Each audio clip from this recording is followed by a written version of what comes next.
Right folks, so welcome back to another video. We're down at Evolve Automotive in the RS3, but we're not going to be doing anything to this one today. We're going to be checking out the all-new 8Y generation. Now this is the eventually development car they picked up a few weeks ago. Now as you can see, they've already got the intake fitted up. I will leave a link to their channel down below in the description. Now this is a modified version of the 8V2 intake. Now luckily I'm in the fortunate position where I have owned a OPF Sportback, the DNWA variant of the 8V2, and now more recently this Daza version, which is a pre-OPF 2018 car. So I'm not going to dwell too much on the fact that these don't sound as good as the older generation, because that's kind of how Audi's control. We should just give them credit that they're still making a car with a 2.5 litre 5-cylinder engine. Now with the DNWC engine code, 400 PS and 400 Nm of torque. I'm sure on the road it'll feel very similar power-wise to my old white car, but we'll save all of that when we take it for a drive. Enjoy a little cinematic first and then we'll get started.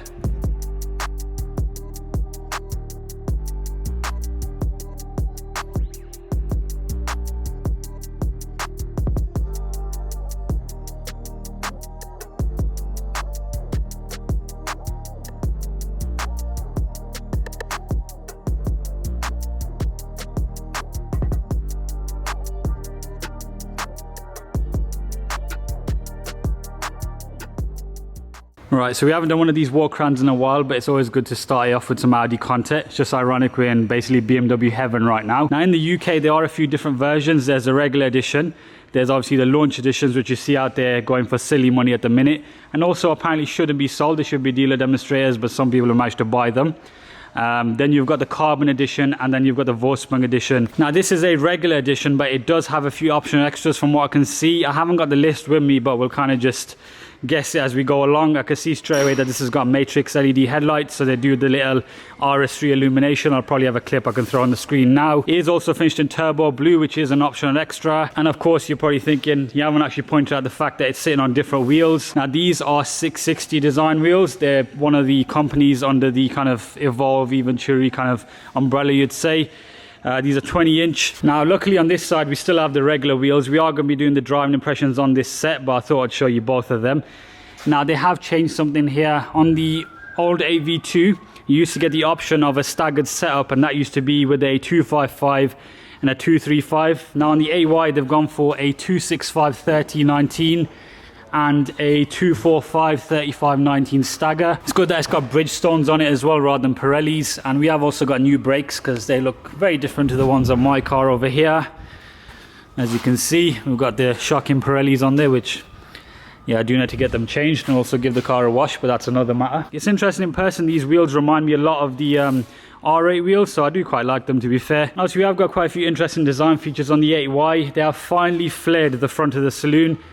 Now if you didn't know, on the 8V2 you didn't actually get arch flares on the saloon. The best way to tell on an 8V, you can see the front of the tyre, so it kind of bends inwards. On a Sportback it's actually flared, but it's very apparent on this because you've got this vent arrangement here, which as far as I can see doesn't go anywhere, but we won't confirm anything just yet. I'd rather see it on a ramp before I say anything. Now we have got, I believe, an RS Sports exhaust. It's got the black tips on there. Obviously the exhaust is in there now and these are integrated into the bumper. Now a quick little reminder before we move on to the interior of the RS3, if you do enjoy this kind of content, make sure you do go ahead and subscribe.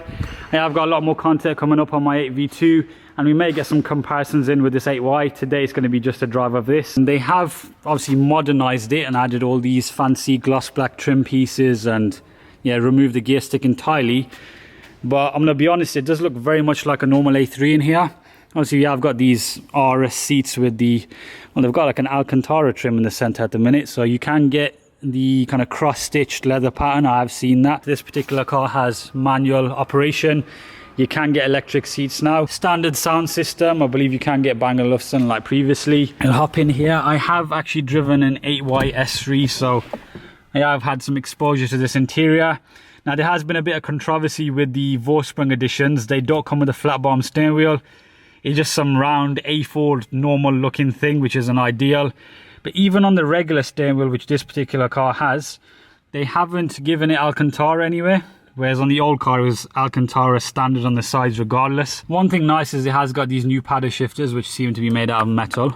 Bit more of a reassuring click there. And that's pretty cool. So that's the new virtual cockpit arrangement. You've got kind of a But it seems the revs come towards you, which is a bit odd. So 1 up to 7 there. Now, even on the AV2, the plastics were a bit questionable around the gear lever, but it seems that they're sort of just like, it's got like a weird contrast. Here it's really nice. You got the silver and you got the gloss black and yeah, the leather and Alcantara, and then you've just all of a sudden got this, yeah, you kind of can see on camera it doesn't look the greatest. I suppose it is what it is. The Mark 8 Golfers also had these similar kind of cost cut in, but yeah, thankfully Audi has retained a bunch of physical controls. I think before we continue rabbiting on, we'll turn the car on, get you a cold start. Right foot on the brake. Yeah, OPF live.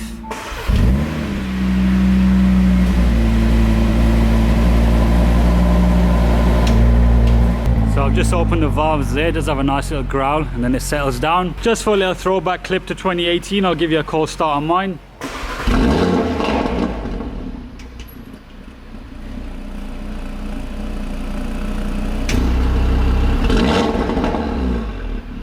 Right, so let's go into car, have a look through here. So we've got Audi Drive Select. Now the different modes here: efficiency, comfort, auto and dynamic. Now these are the new modes. So you've got RS Individual and you've got RS Performance and RS Torque Race. So this is the drift mode. We aren't going to be exploring this on the road today because I want to just drive it how you normally would on the road and not like a maniac. Now RS Performance, I've read, keeps it in the most neutral position, so I think that's the way I'm going to be driving it on the road. Obviously Individual. I wasn't too sure if this particular car had adaptive suspension, but it looks like, well, yeah, suspension's got a set in here, so I assume it does. Comfortable, balanced and dynamic. Steering, engine sound subdued, automatic and pronounced. Interesting use of words. RS Torque Player, pretty cool. So let's just put it into auto. Tones it down a fair bit. Now the way they've managed to get this new drift mode is by introducing a new diff on the rear axle. It's made by Magna. There's a set of clutch packs on there and it allows you to do all sorts of wizardry and send power to each wheel independently, and yeah, you can do some skids.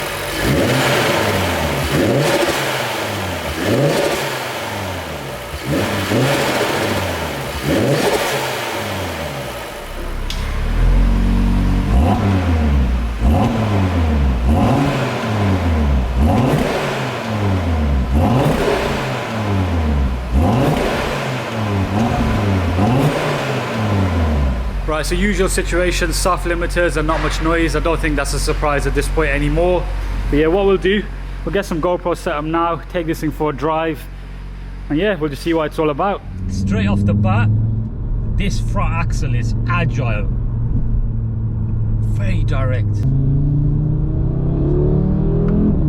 Wow.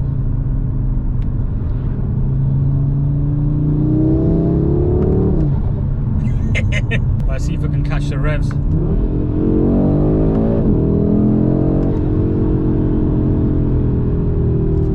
Folks, I'm not even going to lie now. This is a big difference. This is a very big difference. It moves around quite a bit. That agility is... I've not felt that from an RS3 before. It's like the car kind of just... I know it's very odd, you'd think a car would turn when you ask it to, but there's no delay on the rear axle anymore. Obviously you can hear the Venturi barking away. We've likely got a few extra horsepower just from that, even though this car isn't tuned, but you can almost feel like you can lean on the car a bit differently.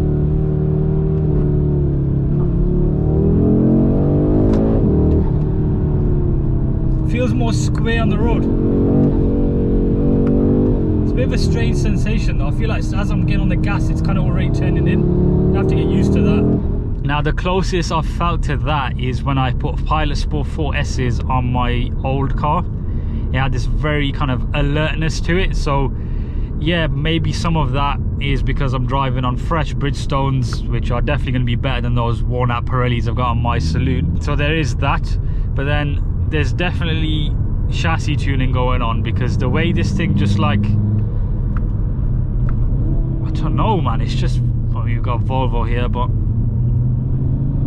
there's no push, and then it gets going.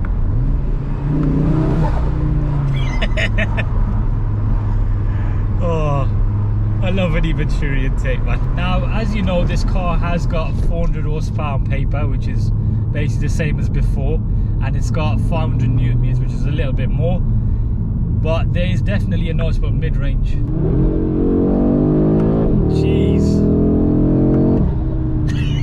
What a monster, man. This is a standard car power-wise, pretty much. More than what you need, more than what you need. Right, foot hard on the brake. Jeez. Oh no. Okay, I had to slowly build up the throttle to let it launch. Luckily they have fixed it from the old DNWA cars, which are glitchy, but my god does that take off. Now I bet there's one of you folks out there saying, look at Hamza, man, I bet you's regretting buying the old one now again. I don't, because I would have tuned that one and I can't do nothing with this lovely thing. But 100% you will see me in an 8Y at some point next year with a fancy colour, I reckon.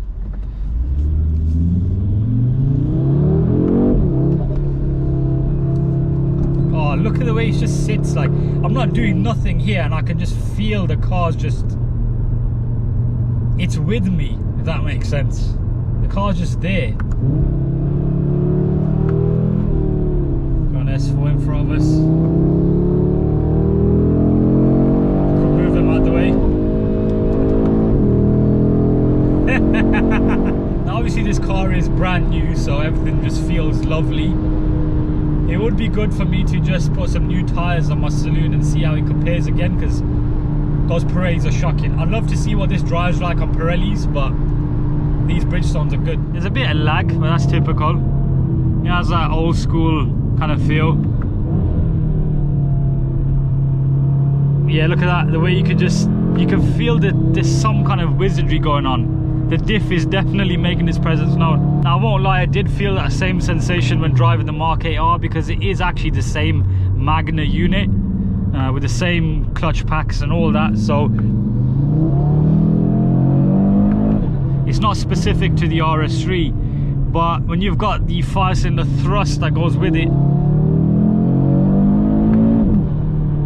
it's just a different experience. Right folks, I think this is a good place to end today's video. That was my first impressions on the all new RS3 8Y. Big improvement in terms of driving feel and chassis togetherness, if that makes sense.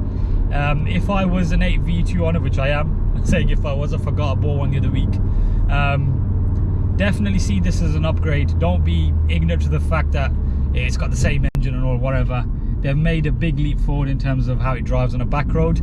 But I will say, like I've done myself, I wouldn't be rushing to get one now and trying to pay over the odds, unless you really want to, or if you just don't care about tuning. But for me and for a lot of you folk, RS3s are about their tuning, so I would probably hold out to when there's more news on the ECU being unlocked. Right, so a little video after the video. I thought I'd, well, fancy light illumination there. Thought I'd park the 8Y next to my saloon just to give you an idea of how they compare in terms of width and all that stuff. And yeah, one other thing, we finally have a new key. So that's the old key on the right there, which looks like something from 2005, whereas the new RS3 finally has a new fob, which is nice. But yeah, I think we're finally done for today. If you enjoyed the video, make sure you drop a like on it, subscribe for a lot more content to come, and big shout out to Even Tree for letting me drive this thing. It is their development car, and make sure you do stay tuned to their social media platforms and what they're going to do with it. But I'll go now.